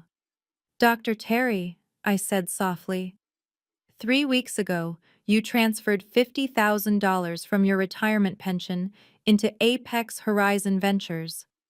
Connor told you it was going into a highly lucrative Silicon Valley tech incubator. He promised you a 20% return to help pay for your granddaughter's medical school tuition. Is that correct?" The old dentist looked confused, but he nodded slowly, his eyes darting between me and the massive screen. "Yes," he replied, his voice barely a whisper. "Connor said it was a guaranteed investment." I pressed the button on my remote. The screen changed, displaying a direct wire transfer receipt from Connor's corporate bank account. It showed the exact $50,000 Dr. Terry had deposited, but it did not go to Silicon Valley. The receipt showed that $10,000 of that exact deposit was immediately wired directly into Sydney's personal checking account. The remaining $40,000 was transferred to an offshore holding account in the Cayman Islands, registered under Connor's name. Murmurs of confusion and rising anger began to spread through the crowd. I did not stop. I pressed the button again, bringing up another document. "Mr. Rollins," I said, turning my attention to the retired surgeon standing near the bar. "You invested $200,000 last month. You were told it was funding a commercial real estate project in downtown Los Angeles. Instead, your money was used to pay off the fake dividend returns for Mrs. Robinson and 5 other investors in this very room to keep the illusion of profit alive. The rest of your life savings was used to lease the white Porsche currently parked in the driveway and to purchase the diamond necklace my sister is wearing right now." The murmurs erupted into loud, angry shouting. People were pointing at the screen, pointing at Sydney, and pointing at Connor. The flawless elite aesthetic of my mother's farewell party was completely destroyed in less than 3 minutes. I began rapidly clicking through the slides, displaying forged signature after forged signature, stolen deposit after stolen deposit. I laid out the entire Ponzi scheme with ruthless forensic precision. I showed them exactly how this white man had smiled in their faces, eaten dinner at their tables, and systematically drained the generational wealth of the Black community they had worked their entire lives to build. Connor was panicking. He stumbled forward, waving his hands wildly, trying to block the massive television screen behind him. "It is a lie," he screamed, his voice cracking with desperation. "She is a jealous psychopath. Those documents are completely fabricated. She hacked into my system and altered the numbers because she hates that I married her sister. Do not listen to her. I am making you all incredibly wealthy." But nobody was listening to his pathetic excuses. These were smart, educated people. They could read the official bank routing numbers and the digital notary stamps projected on the wall. They realized instantly that they had been completely conned by a smooth-talking fraud. Dr. Terry stepped forward, his face red with fury, and grabbed Connor roughly by the collar of his expensive gray suit. "Where is my money, you son of a bitch?" the elderly man yelled, shaking him violently. "Where is my granddaughter's tuition money?" Sydney ran down the stairs, screaming for people to back away from her husband, but the crowd was turning hostile, pushing against them, demanding answers. Vivian was backed against the wall, completely paralyzed by the sheer magnitude of the public humiliation. Her perfect world was collapsing right in front of her eyes. Connor shoved Dr. Terry away and scrambled backward, tripping over the edge of the expensive Persian rug. He looked like a cornered animal, completely stripped of his arrogant tech bro persona. He looked wildly around the room, trying to find a single friendly face, but saw only absolute rage. He locked eyes with me, standing calmly on the stage. His fear suddenly morphed into a violent, delusional defiance. "You cannot do this to me!" He screamed, his face purple with rage. "I am not some broke scam artist. I am a multimillionaire. I own the Malibu estate. I have the deed right here in my pocket. I am richer than all of you combined. Connor stood there panting like a cornered animal, clutching the breast pocket of his expensive suit where he kept his precious fake piece of paper. The sheer delusion of his statement hung in the heavy air for a few seconds. The angry crowd of investors paused momentarily, confused by his sudden burst of manic confidence. My mother, Vivian, looked up from her spot against the wall. Her tear-streaked face suddenly filled with a desperate, fragile hope. She wanted to believe him so badly. She wanted to believe that the Malibu beach house was real and that her golden son-in-law was going to magically save them all from this nightmare. Sydney even took a step down the grand staircase, her eyes darting between me and her husband, waiting for the ultimate proof that she was still a wealthy, elite socialite. I looked at Connor and I did not feel angry anymore. I felt a deep, profound sense of genuine amusement. I let out a low, steady laugh. The sound echoed through the silent living room, completely destroying the fragile tension Connor had just tried to build. My laughter was not manic or cruel. It was the genuine, relieved laughter of a woman watching a steel trap snap perfectly shut. Connor flinched at the sound of it. He pointed a shaking finger at me and demanded to know what was so funny. He yelled that he had the legal right to that property and that I was just a squatter. I stopped laughing and looked him dead in the eye. I told him his absolute ignorance was the funniest thing I had ever witnessed. I pointed the black remote control at the massive television screen one more time and pressed the button. The entire display shifted away from his fraudulent bank records and offshore Cayman Island accounts. A new set of documents appeared on the screen, glowing brightly in the dim light of the mansion. They were heavy, dense legal files covered in official state seals and federal watermarks. I told the crowd to pay very close attention to the screen because this was the final act of Connor's desperate little play. I walked to the very edge of the stage, keeping my voice calm and perfectly projected. I told Connor to go ahead and pull that precious deed out of his pocket. I told him to read the name of the property owner out loud to the entire room so everyone could hear his genius real estate strategy. Connor swallowed hard, his hand trembling violently as he reached into his jacket. He pulled out the crumpled quitclaim deed he had tried to force me to sign at the restaurant. He stammered and said the property was owned by the Elias Coastal Trust. I nodded slowly and told him he was absolutely right about that single detail. Grandpa Elias did build that magnificent glass house on the Malibu cliffs, but I told Connor he had completely misunderstood what that trust actually was. I clicked to the next slide showing the geographical survey of the massive Malibu property. I explained to the silent crowd that the land the house sat on was not zoned for luxury condo development. It was explicitly designated as a protected environmental sanctuary by the state of California. Grandpa Elias had purchased that specific stretch of coastline to protect the native wildlife and preserve the natural beauty of the oceanfront.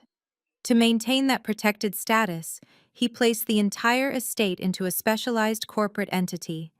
It was a registered limited liability company designed specifically to manage federal conservation grants and strictly prohibit any commercial development. I looked down at Connor, who was now shaking so hard he could barely hold his fake piece of paper.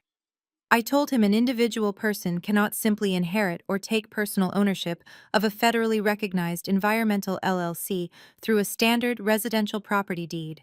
You cannot just forge a signature and claim a nature reserve as your personal venture capital asset to pay off your Ponzi scheme debts. The crowd murmured in realization as the massive legal reality set in. I clicked to the final slide on the television screen.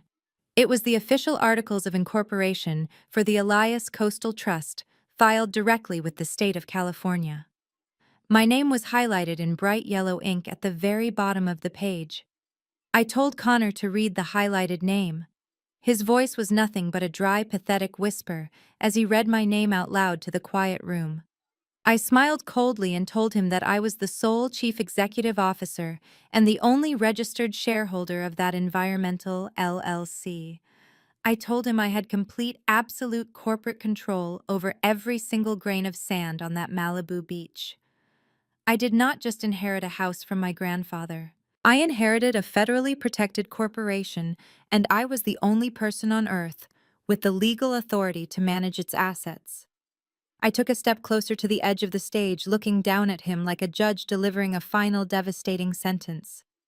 I told him that by forging property documents and attempting to transfer ownership of a protected corporate entity, he had crossed a massive legal line. I explained that when he emailed those fake documents to his offshore lender, he did not just commit standard residential forgery. He committed federal wire fraud and federal title fraud. He had attempted to steal protected land from a registered corporation across state lines. I told him those were not local county charges he could bribe his way out of. Those were massive federal felonies that carried mandatory minimum prison sentences. Connor dropped his fake deed onto the expensive Persian rug. The piece of paper fluttered to the ground, landing right next to the torn pieces of the $10,000 check my mother had tried to bribe me with. His legs gave out completely and he collapsed onto his knees in the middle of the living room. He buried his face in his hands, letting out a loud, pathetic sob. All of his arrogant tech bro posturing was instantly gone. He was just a broken criminal sitting in a pile of his own lies. Sydney began to scream from the staircase, sobbing hysterically and demanding that someone do something to fix this. My mother Vivian just stared blankly at the wall, completely catatonic, as her entire high society world dissolved into dust. The wealthy guests began backing away from the family, creating a wide, empty circle around Connor's kneeling body. They wanted absolutely nothing to do with a man facing federal prison. I stood on the stage, feeling the heavy weight of the last 29 years completely lift off my shoulders. I had done exactly what Grandpa Elias had trained me to do. I had protected our legacy and destroyed the parasite trying to feed on our family. The silence in the room was absolute, broken only by Sydney's pathetic wailing and Connor's quiet sobs. But then a new sound pierced through the heavy air of the mansion. It started as a faint, distant wail echoing up the winding roads of Baldwin Hills. Within seconds, the sound grew louder and more urgent, bouncing off the marble walls of the grand foyer. It was the sharp, undeniable wail of multiple police sirens. Flashing red and blue lights began to reflect through the massive front windows, illuminating the shocked faces of the party guests. The Federal Bureau of Investigation had officially arrived. The heavy wooden double doors of the Baldwin Hills mansion did not just open, they were violently forced apart. Dozens of federal agents wearing dark tactical jackets with the letters FBI printed across their backs swarmed into the grand marble foyer. The live jazz music had already stopped, but the sheer chaotic noise of the raid completely shattered whatever was left of my mother's elegant farewell party.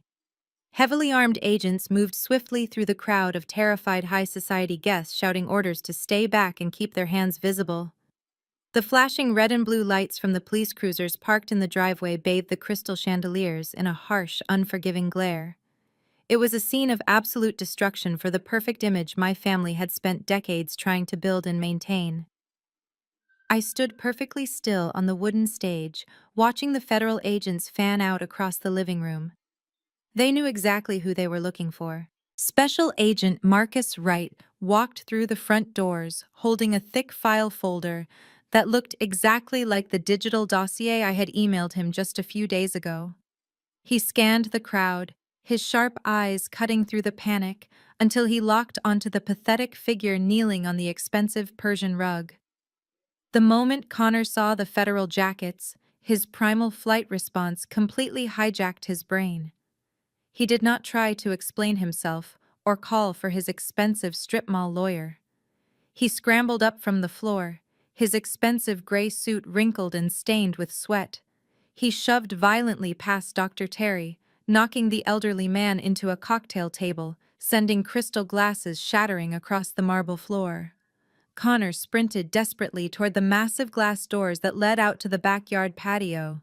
He pushed through the terrified guests like a madman, his face twisted in absolute panic. He burst through the patio doors and hit the perfectly manicured back lawn, running blindly into the dark, toward the tall hedges that separated the estate from the golf course. But he did not make it very far. 3 federal agents had already secured the perimeter of the backyard. I watched through the massive floor-to-ceiling windows as a large agent stepped out from the shadows of a large oak tree. Connor tried to pivot, but his expensive Italian leather shoes slipped on the damp grass. The agent lunged forward, tackling him violently to the ground. Connor's face slammed hard into the dirt, completely ruining his perfect tech bro aesthetic. The agents yanked his arms firmly behind his back, and the cold metallic click of handcuffs echoed all the way into the living room. The self-proclaimed white savior of our black family was now eating dirt on the lawn, a federal prisoner caught in his own web of lies and greed. Sydney watched the entire tackle through the glass doors. Her perfect world, the designer clothes, the country club memberships, the endless supply of stolen cash had just been handcuffed and dragged away. She let out a blood-curdling scream that sounded like a wounded animal. She fell hard onto her knees right there in the middle of the living room, clutching her face as her heavy makeup ran down her cheeks in dark, thick streaks. She did not blame Connor for lying to her or stealing from her own community. In her twisted mind, there was only one person responsible for ruining her flawless life. She turned her tear-streaked face toward me, her eyes burning with pure venom. She screamed my name, telling me I was a monster. She crawled forward on the marble floor, her diamond tennis bracelet scraping against the stone. She yelled that I had planned this on purpose just to humiliate her in front of all her friends. She sobbed uncontrollably, claiming I was just a jealous, bitter spinster who could not stand to see her happy. She cried that her life was completely over, and that she would never be able to show her face in Los Angeles ever again. She blamed me for everything, completely ignoring the fact that her husband had funded her luxurious lifestyle with the stolen retirement pensions of the very people standing in the room. My mother Vivian was leaning heavily against the grand staircase, clutching her chest. She was hyperventilating, her breath coming in short, rapid gasps, as she watched the federal agents drag Connor back through the living room toward the front doors. The local politicians and wealthy doctors she had spent her life trying to impress were watching her with a mixture of pity and utter disgust. Her social standing was evaporating right before her eyes. The sheer embarrassment of having the FBI raid her home was too much for her fragile ego to process. But then her twisted narcissistic survival instinct finally kicked in. Vivian forced herself to stand up straight, smoothing down the front of her expensive silk gown. She took a deep breath and wiped the tears from her face, determined to salvage whatever was left of her precious pride. She raised her chin and looked around the room at the angry investors, specifically making eye contact with Dr. Terry and Mr. Rollins. "Fine," she yelled, her voice shaking but laced with arrogant defiance. "Take him away. We do not need him. We never needed him. I had absolutely no idea he was doing these horrible things to my friends. My family is a victim here too." Vivian stepped away from the staircase, walking toward the center of the room, trying to reclaim her position as the powerful matriarch. She waved her hand dismissively toward the front doors where Connor had just been escorted out. She told the crowd not to worry about their stolen money. She promised she would make everything right because the family name was more important than anything else. She puffed out her chest and declared that she would personally fix the mess that Connor had created. "I will sell this Baldwin Hills house today," Vivian announced, her voice ringing with desperate authority. "The market value is over $8 million. I will list it tomorrow morning, and I will use the proceeds from my house to pay every single one of you back. You have my absolute word." The room went quiet again as the guests absorbed her promise. My mother looked at me standing on the stage, a smug, triumphant expression creeping back onto her face. She really thought she had just saved the day. She thought she had outsmarted me and preserved her elite reputation by sacrificing the one thing she loved most in the world. I did not move. I just looked down at her with pure, absolute ice in my eyes. The final piece of the trap was ready to drop. I lowered the microphone slightly and let a cold smile touch my lips. "Selling whose house, Mom?" I asked quietly. The entire room fell into a dead, suffocating silence the moment those words left my mouth.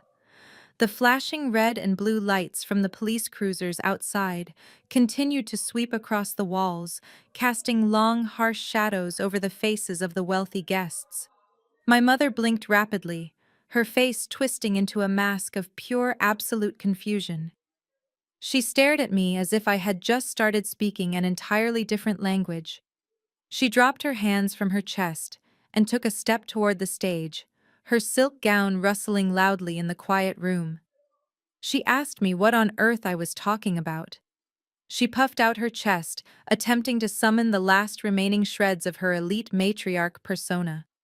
She loudly declared to the crowd that this was her house and her historic family estate. She insisted that the family lawyer had read Grandpa's last will and testament just 2 days after the funeral, and that the deed to the Baldwin Hills mansion was explicitly left to her as his sole surviving daughter. She practically screamed that she had the official legal paperwork sitting in her home office desk to prove it, and that I was completely out of my mind. I stepped down from the small wooden stage, my low heels clicking softly against the marble floor.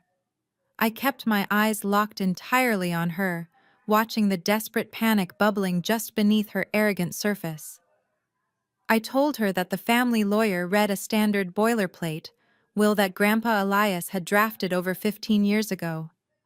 I explained to her that a last will and testament can only legally distribute the assets that a deceased person actually possesses at the exact time of their death.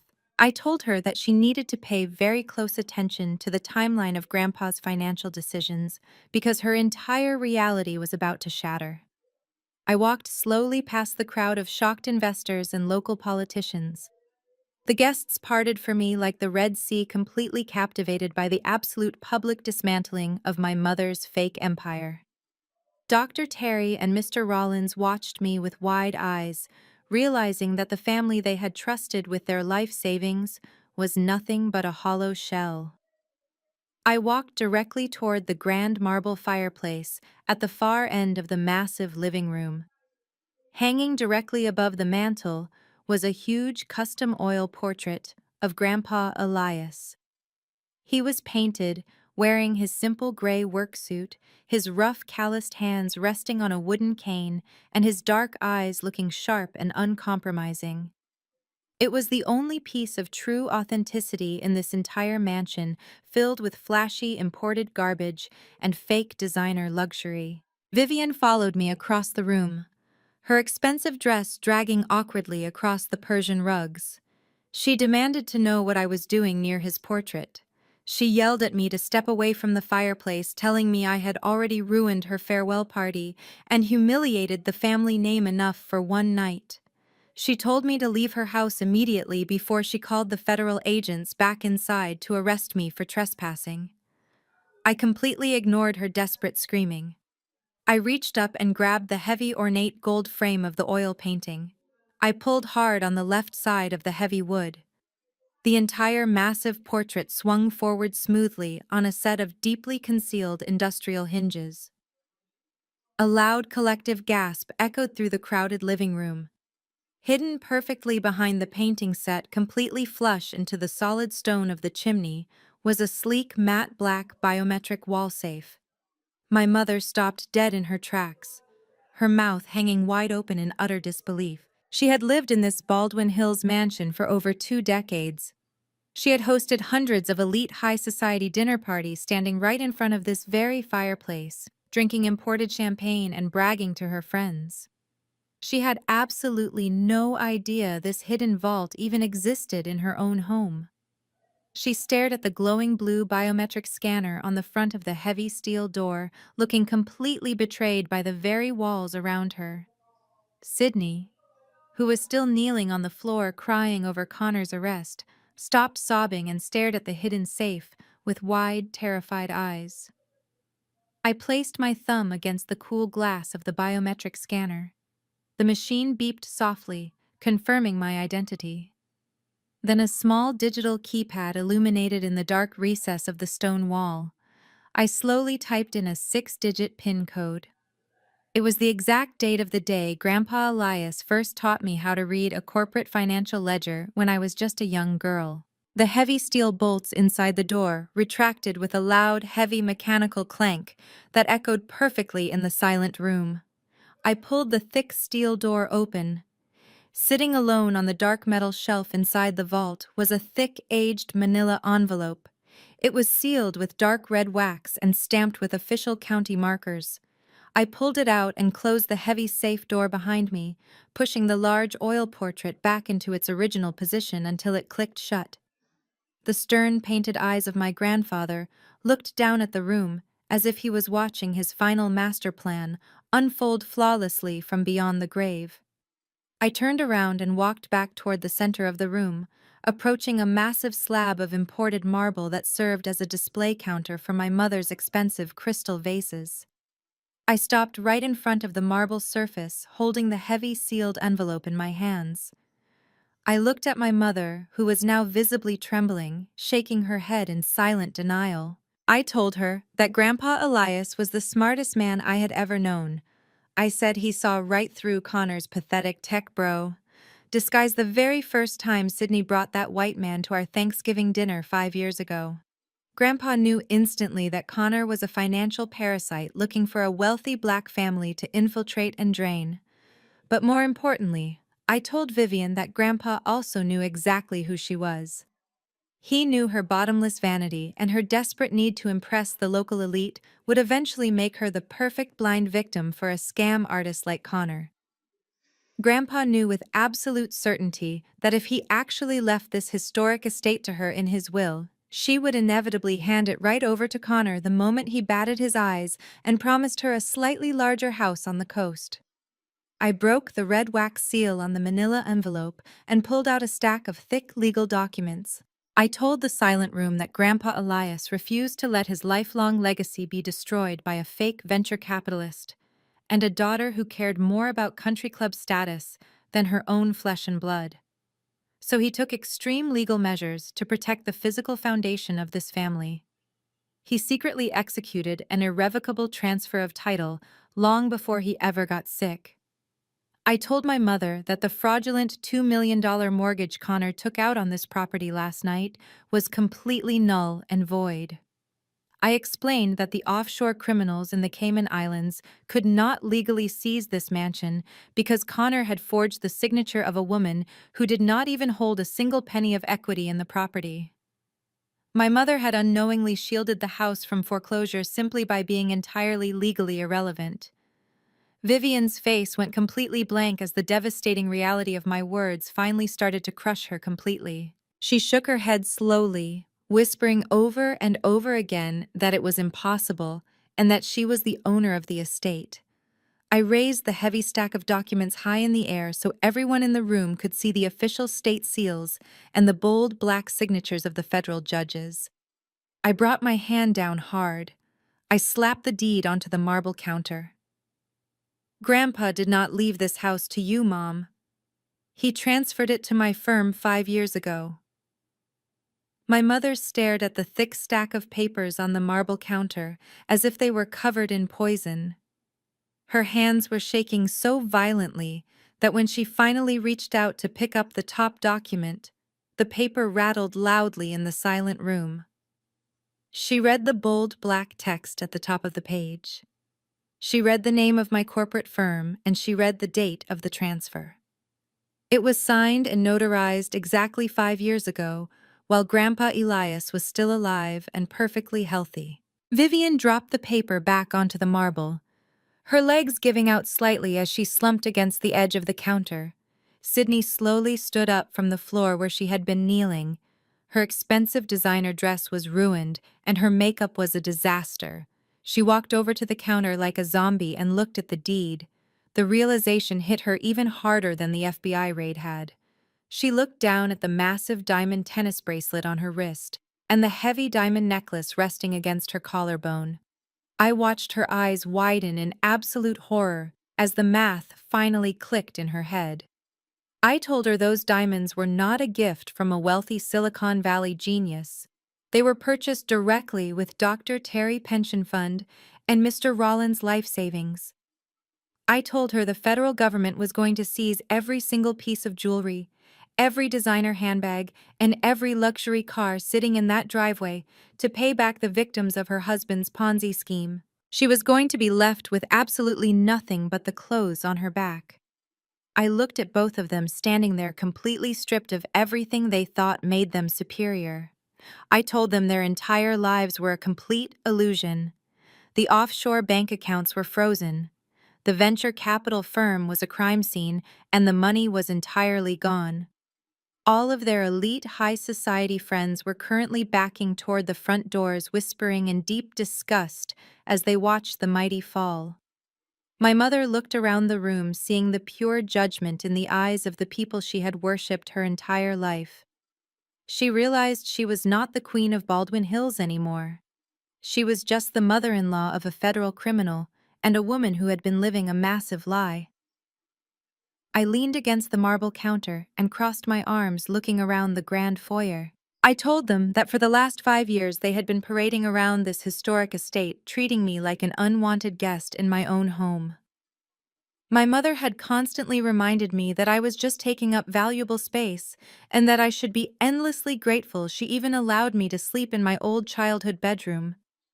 I reminded her of the cruel things she said to me right after Grandpa's funeral when she and Connor violently kicked me out into the street so he could have a new office for his fake startup. I let out a dry laugh that held absolutely no warmth. I told Vivian the absolute peak of the irony was that she had been illegally squatting on my corporate property this entire time. I explained that when Grandpa Elias transferred the title, he specifically structured it so that my firm would assume all maintenance costs and property taxes silently through a blind ledger. He did that so Vivian would never see the bills and never suspect a single thing until the time was exactly right. But legally speaking, my mother and sister were just unauthorized tenants living in a commercial investment property without a signed lease agreement. I pulled my phone out of my pocket and opened the calculator app. The bright screen illuminated my face in the dim lighting of the foyer. I told them I was a senior forensic accountant and that I always kept very meticulous records. I started typing in the numbers, speaking them out loud, so the entire room could hear the exact price of their arrogant entitlement. I told them the fair market rental value for a fully furnished historic 8-bedroom mansion in the premier neighborhood of Baldwin Hills was roughly $30,000 a month. I multiplied $30,000 by 12 months to get the annual rate. Then I multiplied that sum by the 5 entire years they had lived there since the title transfer was finalized. My mother watched my fingers move across the bright screen, her breathing becoming incredibly erratic and shallow. I hit the equal sign and looked up from the phone, locking my eyes directly onto hers. I told Vivian she currently owed my firm exactly $1,800,000 in unpaid back rent. I added that this massive figure did not even include the standard late fees or the extensive property damage caused by Connor's completely illegal structural renovations to my house.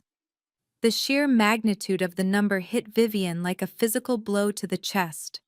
$1.8 million in debt to the very daughter she had just publicly disowned at a luxury restaurant days prior. She literally gasped for air, grabbing the edge of the marble counter to keep herself from completely collapsing onto the hard floor. All of the vicious pride, the nasty superiority, and the elite condescension she had worn like armor her entire life completely vanished. She was not a powerful socialite matriarch anymore. She was a terrified, broke woman facing a massive legal judgment she could never possibly pay. Vivian stumbled forward, closing the distance between us. Her hands reached out, trembling violently as she tried to grab my arms. I took a quick step back, refusing to let her touch me or infect my peace. The tears streaming down her face now were not the fake theatrical tears she had used to manipulate the crowd earlier. These were tears of pure, absolute, unfiltered desperation. She looked at me with wide, terrified eyes, begging me to stop the nightmare. She cried out my name, her voice cracking into a pathetic wail that echoed off the high ceilings. She begged me not to do this to her. She said she was a foolish old woman who had been completely brainwashed by Connor and his charming lies. She sobbed that she did not know what she was doing and that she never meant to hurt me or push me away. She fell hard to her knees right in front of me, the expensive silk of her custom gown pooling around her on the cold marble floor. She looked up at me, her face completely wrecked with fear, and begged for mercy. "Please, Morgan," she cried, her voice breaking into a desperate sob. "Please do not throw us out into the street. You cannot do this to me. I am your mother. Please forgive me. But we are family." I looked down at the woman kneeling on the marble floor, holding the crumpled silk of her designer gown. The word family hung in the heavy air between us, sounding entirely hollow and completely offensive. She was weaponizing the very concept she had spent my entire life destroying. I did not reach out to help her up. I did not offer her a tissue to dry her desperate tears. I just stood there looking at her with a calm, steady clarity that I had never felt before in my entire life. I told her not to dare use that word with me. My voice was quiet, but it carried through the grand foyer, cutting through the wailing sirens outside. I asked her what she actually thought family meant. I told her family does not kick their own daughter out of her childhood home just because a lying tech bro wants a new office for a fake startup. Family does not sit at a luxury restaurant watching a man threaten to call the police on me and then stand up to publicly disown me just to protect their fragile social status. I pointed at Sydney, who was still sitting on the floor, shivering in her stolen diamonds. I said family does not laugh when their sister is treated like a piece of garbage. Vivian let out a choked sob, pressing her hands against her face. She tried to formulate an excuse, but I did not let her speak. I told her she did not know the first thing about family. She only knew about aesthetics and optics. She only cared about how things looked to the wealthy politicians and doctors standing in this room. I told her that Grandpa Elias was the only person in this house who actually understood what family meant. He knew that true family protects each other from predators. He spent 10 years secretly building that beautiful glass house in Malibu to give me a safe haven because he knew the day would come when my own mother would throw me to the wolves just to keep her country club membership. My mother reached out again, her manicured fingers brushing the hem of my white trousers. She begged me to give her another chance. She said she would change and that we could go back to the way things were. She promised she would cut ties with Connor and that we could run this estate together, just the three of us. I took a slow, deliberate step backward, breaking the physical contact completely. I told her there was absolutely no going back because the illusion was entirely dead. I told her I did not want her apologies, and I absolutely refused to forgive her. Forgiveness is a gift you give to people who actually show genuine remorse, not to people who are only crying because they finally got caught. I told her she was not sorry for how she treated me.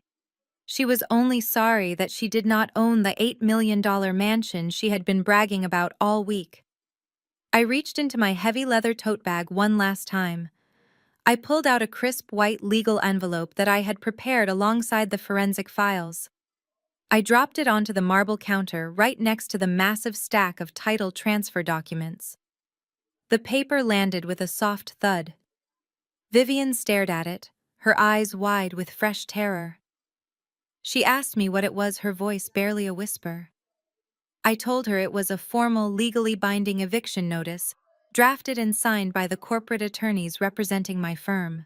I told her she and Sydney had exactly 48 hours to pack their personal belongings and vacate the premises completely.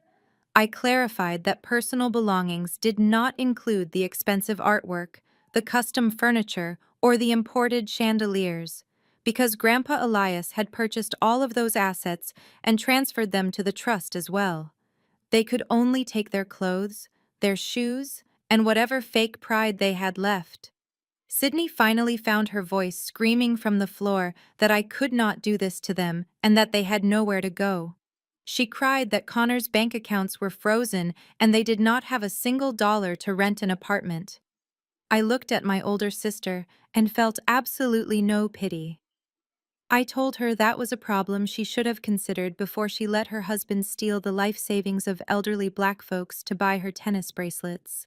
I told them that when the 48 hours expired, the locks would be electronically changed and any property left inside would be liquidated to help pay off the $1.8 million debt they still owed my company. The sheer brutality of the boundary I had just drawn left them entirely speechless. Vivian slumped forward, resting her forehead against the cold marble floor, completely broken. There was no more fighting left in her. The facade was entirely gone, and the reality of her new impoverished life had finally crushed her. I looked up from my broken family and turned my attention back to the wealthy guests who were still standing near the edges of the room. Dr. Terry and Mr. Rollins were looking at Vivian with pure, unadulterated disgust. They had just watched this woman try to bribe her way out of trouble and then beg for mercy using the same family card she had completely disregarded when it suited her. They realized that Vivian would have gladly let them lose their entire retirement funds if it meant she got to keep her big house and her wealthy status. Dr. Terry shook his head, his face set in a hard grimace. He turned his back on my mother and walked silently toward the front doors. Mr. Rollins followed him. One by one, the local politicians, the socialites, and the wealthy real estate developers turned their backs on Vivian and Sydney. They walked out of the mansion in absolute silence, leaving their half-empty champagne glasses on the silver trays. The grand farewell party was officially over. My mother had wanted to host the social event of the season, and she certainly had. No one in Los Angeles would ever forget the night Vivian's fake empire burned to the ground. I picked up my leather tote bag and secured it over my shoulder. I did not say goodbye. I did not look back at the two women sobbing on the floor of the grand foyer. I simply turned around and walked toward the heavy wooden double doors. My low heels clicked rhythmically against the marble, echoing loudly through the massive spaces of the empty house. The air felt incredibly light as I stepped over the threshold and walked out into the cool night air. The federal agents were still outside processing Connor's arrest near the police cruisers, but I walked right past them.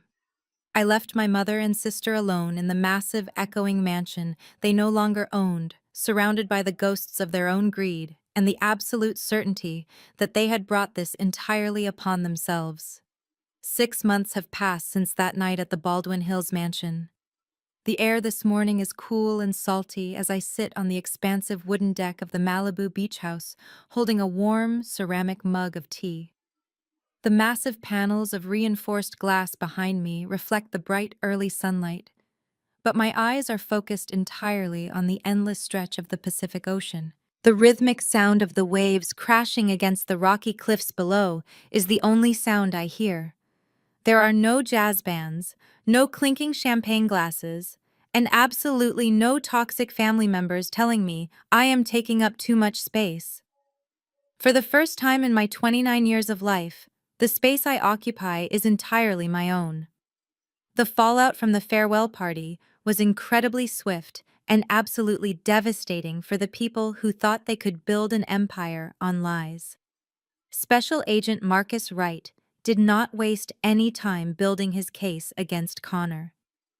The digital dossier I provided was so airtight that Connor's expensive defense attorneys advised him not to even attempt taking it to trial. A federal judge sentenced him to 15 years in a high-security federal penitentiary for wire fraud, title fraud, and running a multi-million-dollar Ponzi scheme. He tried to use his charm and his supposed Silicon Valley pedigree to beg for a lighter sentence, but the judge was completely unmoved. All of his offshore accounts were seized and frozen.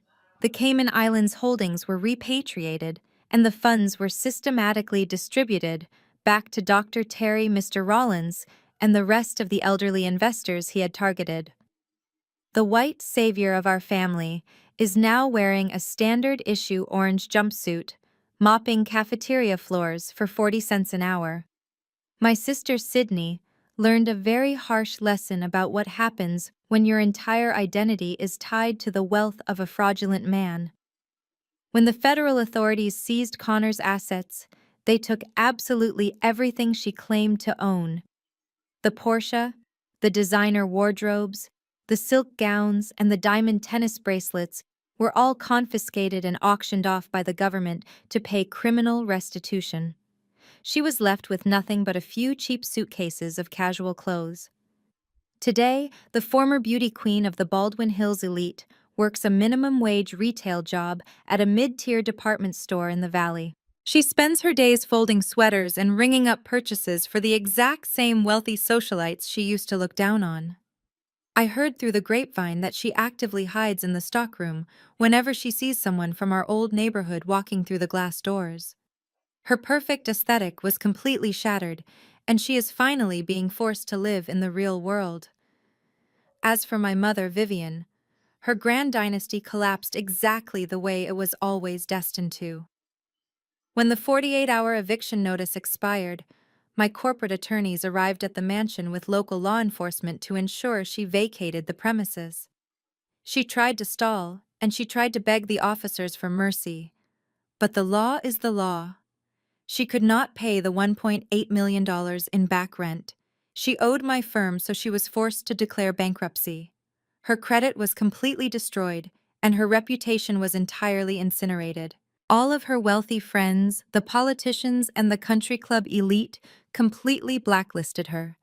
She now lives in a tiny, cramped, one-bedroom apartment on the far eastern outskirts of the city. She has no garden, no grand marble staircase, and no audience to perform for. She is entirely alone with nothing but the crushing memory of the daughter she threw away for a fake sense of superiority. I did not keep the Baldwin Hills mansion. Walking through those empty halls after they left only reminded me of the emotional coldness I endured there as a child. So I put the historic estate on the market and sold it to a legitimate real estate developer for $8.5 million. But I did not put that money into a personal bank account. I wanted to honor the true legacy of Grandpa Elias, the man who actually built our family name through hard work and genuine community care. I took the entire proceeds from the sale and founded the Elias Business Incubator in downtown Los Angeles. It is a fully funded foundation dedicated exclusively to providing startup capital, legal resources, and mentorship for young Black entrepreneurs who do not have generational wealth or supportive families to fall back on. We are building real sustainable businesses, not fake venture capital Ponzi schemes. Grandpa Elias would have been incredibly proud to see his wealth being used to actually elevate our community, instead of being used to buy fake diamonds and luxury cars. I take a slow sip of my tea and let the warm ocean breeze wash over my face. Cutting ties with my mother and my sister was the hardest and most painful decision I ever had to make, but it was also the most necessary. Society constantly tells us that we have to forgive and forget because blood is thicker than water. They tell us that we must endure abuse, manipulation, and theft simply because the people hurting us happen to share our last name. But I learned the hard way that true family is defined by mutual respect, protection, and genuine love. If the people who share your DNA are actively trying to destroy you, it is not a betrayal to walk away. It is an act of fundamental self-preservation. Sometimes the trash takes itself out, and sometimes you have to hire a corporate attorney to drag it to the curb. You cannot heal in the exact same environment that made you sick, and you certainly cannot build a peaceful life while actively housing the people who want to see you fail. My name is Morgan, and I am finally completely free. Have you ever had to legally protect yourself from your own family? Let me know in the comments. Like and subscribe for more stories.